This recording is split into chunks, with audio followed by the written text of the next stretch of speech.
नमस्कार दोस्तों, एक बार आपके समक्ष फिर से हाजिर हूँ, वही अपने नियम के साथ आपके लिए बहुत सुंदर सी कहानी आज चुन के लाई हूँ, जो आपको सुंदर सी शिक्षा देगी। दोस्तों, आपने मेरे चैनल को सब्सक्राइब किया है या नहीं? अगर नहीं किया तो कृपया इसे सब्सक्राइब करना मत भूलिए। संसार में दुख के दो मुख्य कारण हैं, लालच और स्वार्थ। पर फिर भी मनुष्य लालच और स्वार्थ को साथ लेके चलता है, चाहे उसे दुखी ही क्यों ना होना पड़े। तो इसी पर आधारित है मेरी आज की कहानी, जो मैं लाई हूँ आदरणीय डॉक्टर मंजरी शुक्ला जी की किताब जादुई गुब्बारे में से। और कहानी का शीर्षक है लालच का फल। ध्यान से सुनिएगा मेरी कहानी। हिमालय की घनी तराइयों के बीच एक नदी बहती थी, जिसमें कई सुनहरे हंस अटखेलियां करते रहते थे। उन्हीं में एक सोमदत्त नाम का हंस रहता था, जो दूर देशों में जाकर भ्रमण करना चाहता था, पर उसके माता पिता उसे जाने की अनुमति नहीं देते थे। इसलिए एक दिन वह अपने दोस्त मिनाज से बोला, मैं यहाँ से पूर्व दिशा की ओर घूमने जा रहा हूँ। अगर मैं 1 माह में नहीं लौटूं तो तुम मुझे ढूंढने के लिए आ जाना। और यह कहकर वह मिनाज के उत्तर की प्रतीक्षा किए बिना वहां से उड़ चला। ऊंचे ऊंचे पहाड़, हरी भरी पहाड़ियां, नरम मुलायम घास और रंग बिरंगे फूलों पर मंडराती हुई तितलियों को देखकर उसका मन खुशी से नाच उठा। वह आगे उड़ता ही चला जा रहा था कि अचानक उसे एक सोने का जगमगाता हुआ राजमहल दिखा। सोमदत्त उसकी खूबसूरती को अपलक निहारते हुए नीचे की ओर उतरने लगा। तभी उसने राज बगीचे के बीचों बीच रत्नों से जड़ा हुआ एक बगीचा भी देखा, जिसमें सफेद रंग के कई हंस तैर रहे थे। तालाब के चारों ओर चांदी के बर्तनों में सफेद चमकीले मोती रखे हुए थे, जिन्हें हंस चुग रहे थे। असली मोतियों को देखकर उसके मन में लालच आ गया और वह तालाब के पास पहुंच गया। जैसे ही वह मोती चुगने के लिए आगे बढ़ा, सभी हंस उसे भगाने लगे।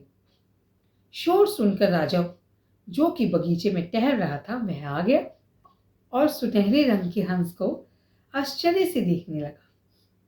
सोमदत्त राजा को देखकर बड़े ही विनम्र शब्दों में बोला, राजन, मैं कोई साधारण हंस नहीं हूं। प्रत्येक माह की पूर्णमासी को मैं एक बहुमूल्य हार देता हूं। यह सुनकर राजा के मन में भी लालच आ गया और वह बोला, तुम आज से हमारे मेहमान हो और जब तक चाहे यहाँ रह सकते हो। और यह कहकर राजा वहां से चला गया और बेसब्री से पूर्णमासी का इंतजार करने लगा। सोमदत्त वहां आराम से रहने लगा और बेशकीमती मोती चुगने लगा। जब पूर्णमासी नजदीक आने लगी तो सोमदत्त डर गया, क्योंकि उसने तो झूठ बोला था। अब उसका झूठ पकड़ा जाएगा। वो इसी बात से मन ही मन डर रहा था। उसने सोचा कि अब राजा मेरी असलियत जान जाएगा और मुझे यहाँ से भगा देगा। यह सोचकर सोमदत्त परेशान रहने लगा। एक दिन सेवकों के साथ महामंत्री भी हंसों को देखने के लिए आए। वह बड़े ही प्यार से हंसों के ऊपर हाथ फेर रहे थे कि तभी उनके गले में पहनी हुई माला तालाब में गिर गई। यह देखकर सोमदत्त की खुशी का तो ठिकाना नहीं रहा। समझे बच्चों, उसने क्या सोचा? उसने सोचा, जो माला राजा को मैंने देनी थी यही उठा के दे दूंगा। उसने तुरंत उसके ऊपर अपने पंख फैला दिए कि दिखाई ना दे मंत्री को माला, ताकि माला किसी को भी दिखाई ना दे। पर वो चालाकी कर रहा था, और आपको पता है ना, झूठ और चालाकी ज्यादा देर नहीं चलती। जब पूर्णमासी को राजा आया तो सोमदत्त ने वही बहुमूल्य माला राजा को दे दी। राजा खुशी से फूला नहीं समाया। राजा जब माला हाथ में लेकर वापस लौट रहा था, तभी उसे सामने से महामंत्री आता दिखाई दिया, जिसकी वो माला थी। जैसे ही उसने राजा के हाथ में अपनी माला देखी, वह तुरंत राजा के पास पहुंचा और बोला, महाराज, यह मेरी खोई हुई माला आपको कहाँ से मिली? राजा यह सुनकर हक्का बक्का रह गया और पूरी बात जानने के बाद वह गुस्से से आग बबूला हो उठा। उसे हंस की चालाकी पर बहुत गुस्सा आया। उसने मंत्री के गले में माला पहना दी और उसके साथ तालाब की ओर बढ़ा। तो मंत्री के गले में माला देखकर सोमदत्त समझ गया कि राजा अब उसकी असलियत जान चुका है, इसलिए वह डर के मारे थर थर कांपने लगा।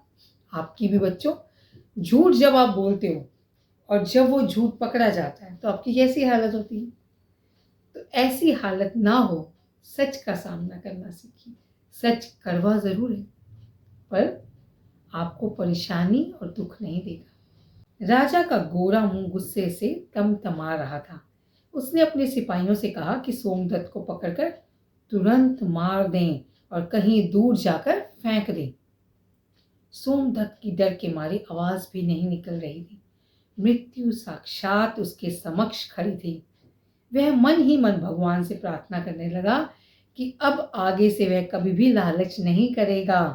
तभी उसे अपना दोस्त मिनाज आता दिखा, जो 1 माह पूरा होने के बाद उसे खोजता हुआ आ रहा था। मित्र को देखकर उसके मन को कुछ सांत्वना मिली। तभी मिनाज नीचे उतर कर आया और राजा का अभिवादन करके विनम्र शब्दों में बोला, राजन, मैं अपने दोस्त सोमदत्त को यहाँ से ले जाने के लिए आया हूँ। यह सुनकर राजा ने उसे सारी बात बताते हुए कहा, अब इसके लालच के लिए मैं इसे मृत्यु दंड दे रहा हूँ। यह सुनकर मिनाज घबरा गया, पर उसने विपत्ति के समय भी साहस और धैर्य से काम लेते हुए शांत स्वर में कहा, राजन, मैं यह मानता हूं कि सोमदत्त ने लालच किया, पर आप भी तो उतने ही गुनहगार हैं। आपने भी लालच के वशीभूत होकर सोमदत्त की बात पर तुरंत विश्वास कर लिया और उसे राज सरोवर में रहने की आज्ञा दे दी। आपने एक बार भी नहीं सोचा कि सरोवर के अंदर रहने वाला हंस हर माह आपको बहुमूल्य माला कहां से ला कर देगा। यह सुनकर राजा मानो शर्म से गड़ गया। उसने कहा, तुम अपने दोस्त को ले जा सकते हो, क्योंकि राजा को अपनी गलती समझ में आ गई। इस घटना से हम सबके समझ में आ जाना चाहिए, जो लालच है वो विवेक और बुद्धि को खत्म कर देता है। और वह राजमहल की ओर चल पड़ा। मिनाज और सोमदत्त भी अपने देश की तरफ चल पड़े, क्योंकि सोमदत्त अब जान चुका था कि मेहनत से कमाया हुआ धन और भोजन ही सुख शांति दे सकता है। तो समझे बच्चों, लालच बुरी बुला है और झूठ से जितना हो सके दूर रहिए, क्योंकि झूठ के पांव नहीं होते और सच के कदम बहुत लंबे होते हैं। सच की राह कठिन जरूर है, पर हमेशा आपको सुख और खुशी देगी, तृप्ति देगी। आशा करती हूँ कहानी आपको बेहद पसंद आई होगी और इसकी शिक्षा से आपने बहुत कुछ सीखा होगा। तो उम्मीद करती हूँ आप अपने जीवन से झूठ को और लालच को निकाल फेंकेंगे। और फिर से एक बार आपसे विनती करती हूँ, मेरे इस चैनल आकर्षण को सब्सक्राइब करना मत भूलिएगा और मेरी कहानियों का आनंद लेने के लिए यहाँ ज़रूर आते रहिए। चलती हूँ, फिर मिलूंगी एक रोचक और ज्ञानवर्धक शिक्षाप्रद कहानी के साथ। धन्यवाद।